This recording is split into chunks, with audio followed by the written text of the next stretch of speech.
nggak apa-apa, itu buat berimbang supaya ada keseimbangan. Jadi selain soal fakta tadi harus berdasarkan fakta, nggak boleh bohong, juga nggak boleh bikin berita fitnah yang sadis, cabul. Kemudian harus berimbang. Jadi nggak boleh berita itu hanya mengakomodir satu pihak saja. Jadi harus ada kedua belah pihak supaya berimbang. Jadi semua pihak itu mendapat kesempatan. Dan tidak boleh beritikat buruk. Jadi nggak boleh misalnya kita sengaja, ini ada dugaan, misalnya ada kepala desa diduga nih punya istri muda gitu kan ya. Terus kita dengan sengaja mendatangi kepala desanya, mengintimidasi, terus mengancam, nanti saya beritakan nih gitu. Jadi itu nggak boleh ada kayak gitu, supaya merugikan ini kepala desanya kan ya. Jadi itu nggak boleh. Jadi harus sesuai aturannya. Misalnya kalau boleh nggak kepala desa itu nikah lagi misalnya. Nah itu harus dipelajari dulu, harus kita cek dulu gitu. Bagaimana aturan-aturannya. Jadi nggak boleh sembarangan ketika nerima informasi. Siapa tahu nanti teman-teman ada yang jadi wartawan, nerima informasi, oh ini Pak Kades nikah lagi loh, gitu.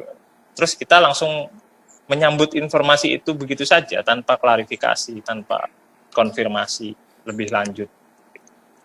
Nah, itu yang saya maksud dengan berita yang berimbang.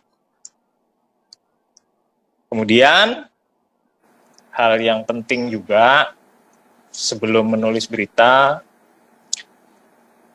yaitu wartawan harus menunjukkan identitas diri.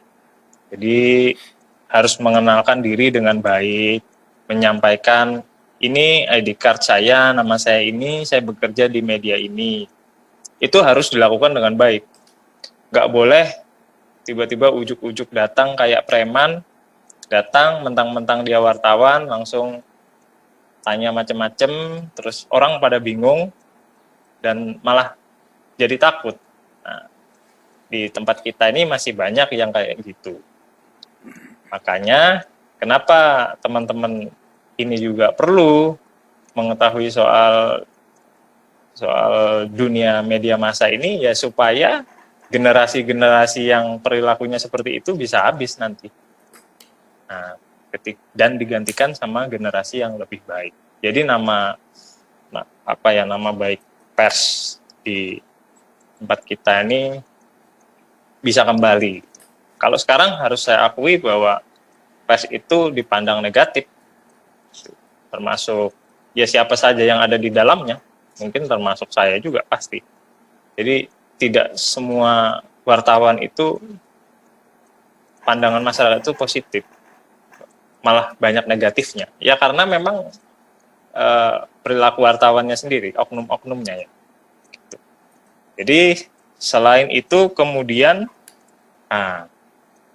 selain prinsip-prinsip dasar yang itu, masuk lagi ke bagaimana sih berita yang bagus itu, berita yang layak tayang itu misalnya. Jadi berita yang baik itu adalah, pertama, selain yang soal prinsip dasar tadi itu sudah harus dipenuhi ya, soal berbahasa Indonesia dengan baik, nyusun kalimat dengan baik, terus berdasarkan fakta, dan lain-lain tadi yang sudah saya sampaikan. Kemudian ada lagi, jadi nanti ketika teman-teman jadi wartawan, jadi kalau mau nyari berita yang bagus itu yang gimana? Yang pertama, berita itu harus faktual. Jadi harus, bahasa gaulnya apa ya? Harus yang kekinian gitu loh. Jadi misalnya di Banjarmasin hari ini ada demo penolakan Omnibus Law. Nah itu kan masih anget itu. Nah itu layak berita. Nah, tapi kalau berita soal ibu-ibu yang terpapar COVID tapi sudah 1 minggu yang lalu, itu ya jelas tidak layak. Atau ibu-ibu atau kegiatan, biasanya ada kegiatan mahasiswa bagi-bagi masker, tapi kegiatannya udah 3 hari yang lalu. Nah, itu sudah tidak layak berita. Jadi biasanya kalau ada yang mengirim kayak gitu, biasanya ya tidak bisa ditayangkan. Nah, kecuali kegiatan mahasiswa yang bagi-bagi masker itu dilaksanakan Kamis pagi. Ini tanggal berapa ya? Tanggal 8 Oktober, misalnya Kamis pagi. Nah, itu layak berita. Nah, secara kebaruan informasi. Nah, nanti tapi itu harus lengkap juga data-datanya. Jadi tidak cukup lagi hanya cukup dengan dengan kebaruan informasi tadi yang faktual tadi. Jadi memang harus lengkap, sumbernya juga harus jelas, siapa koordinatornya misalnya, harus diwawancarai. Tidak cukup cuman mahasiswa Universitas Lambung Mangkurat bagi-bagi masker di jalan Gatot misalnya. Nggak cukup, jadi harus ada wawancaranya, harus ada statement dari koordinatornya, harus ada keterangan dari, misalnya lebih bagus kalau ada warga yang lewat terus mengomentari aksi bagi-bagi masker itu. Nah, itu sudah memenuhi. Kemudian, apakah itu cukup? Biasanya belum. Nah, biasanya belum dan harus dilengkapi dengan foto. Foto ini juga harus diambil menggunakan teknik pengambilan foto jurnalistik. Gitu. Jadi foto jurnalistik itu agak beda dengan foto selfie, foto narsis. Gitu. Ciri-cirinya gini, foto jurnalistik itu harus menggambarkan kegiatan orang aktif bergerak di situ, beraktivitas. Misalnya ketika menyerahkan masker, ada warga pengendara lewat, sedang berhenti, stop, kemudian teman-teman mahasiswa menyerahkan masker dan difoto. Nah, itu menggambarkan foto jurnalistik. Kemudian selain prinsip-prinsip dasar itu, ya mungkin teman-teman sudah tahu bahwa memplagiat tulisan itu nggak boleh. Di mana juga seperti itu, termasuk di dunia jurnalistik dan di dunia kepenulisan. Wartawan itu tidak boleh mengcopy paste, memplagiat tulisan orang. Jadi ya memang harus ditulis sendiri.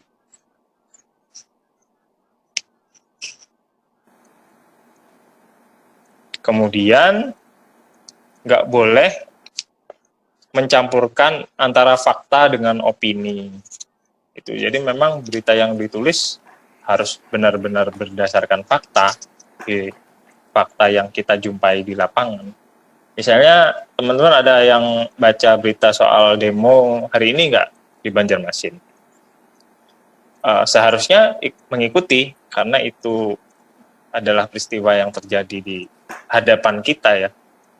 Jadi harus mengikuti dan kita harus melihat di situ, misalnya ada pemberitaan itu sesuai fakta apa enggak, atau tercampur dengan opini penulisnya, misalnya opininya mau mengarahkan kemana di dalam tulisannya itu nggak boleh. Jadi memang real harus sesuai dengan fakta. Penulis nggak boleh ikut ngomong di dalam tulisan itu, nggak boleh ikut punya pikiran di dalam situ.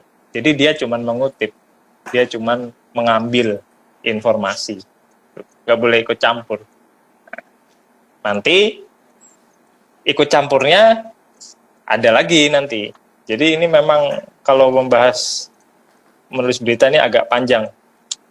Kemarin saya sampaikan ke Pak Zainul Hermawan, ini teman-teman baru mendengar soal jurnalistik, baru atau memang sudah pernah. Kata beliau, sebagian besar mungkin baru ya, jadi saya harus menjelaskannya dari sesuatu yang sangat dasar sekali. Sampai mana tadi ya? Jadi nggak boleh campur soal dengan opini itu ya. Nah, ini lagi yang harus diketahui. Wartawan itu misalnya nih, teman-teman lihat ada penculikan anak atau pencabulan biasanya ya. Itu tidak boleh namanya ditulis. Tidak boleh alamat lengkapnya ditulis. Paling banter cuma kecamatan. Jadi misalnya ada pencabulan di RT 1 desa Sumberwangi, desa apa yang rumahnya di sebelah SDN, lengkap banget, detail banget, itu nggak boleh. Jadi cukup sebut aja kecamatan Karangbintang, gitu. Jadi itu juga wajib diketahui sebelum menulis berita. Nah, karena kuliah kita hari ini adalah menulis berita, jadi saya harus menyampaikan dasar-dasarnya dulu, aturan-aturannya yang tidak boleh dilanggar ketika orang mau menulis berita. Jadi nulis berita memang tidak boleh sembarangan, harus sangat hati-hati, melihat narasumbernya siapa. Nanti ketika teman-teman sudah masuk ke next level ya, masuk ke urusan politik, itu akan lebih banyak lagi hal-hal yang harus diketahui. Bahkan ada banyak hal yang tidak ada di kamus ibaratnya, dan itu hanya bisa kita temui dari pengalaman. Misalnya pengalaman saya gitu tapi itu nanti ketika kita bahas di konteksnya sudah politik, sudah yang urusan-urusan yang lebih luas lagi, yang melibatkan berbagai macam kepentingan. Itu beda lagi. Mungkin ada hal-hal yang tidak ada di kode etik jurnalistik ini. Nah, ini prinsip-prinsip dasarnya aja yang memang harus diketahui. Mudah-mudahan di waktu yang singkat ini teman-teman juga bisa masuk lah. Kalau nggak bisa 100%, ya 80%, kalau nggak bisa 50%. Paling nggak ingat bahwa nulis berita itu tidak boleh mengada-ada, harus berdasarkan fakta. Gitu. Kemudian sebelum kita masuk ke sesi tanya jawab, masih ada beberapa hal lagi yang harus saya sampaikan.